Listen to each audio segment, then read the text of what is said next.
যে আল্লাহর দেওয়া সম্পদ না হলে আপনি 1 সেকেন্ড না, 1 ন্যানো সেকেন্ড না, 1 মাইক্রো সেকেন্ড চলতে পারেন না।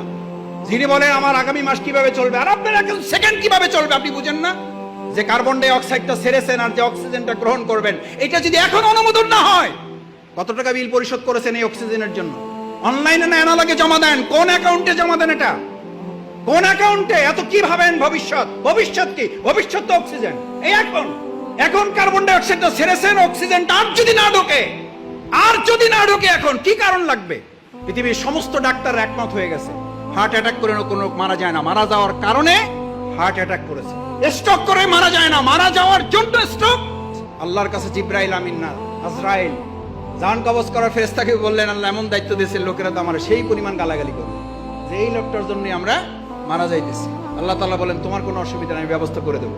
লোকেরা তোমার কথা মনেও রাখবে না, তোমার কথা স্মরণও করবে না, তোমার উচ্চারণও করবে না। ওরা বলবে গাড়ির অ্যাক্সিডেন্ট করে মারা গেছে, গাড়িরই গালাগালি করবে।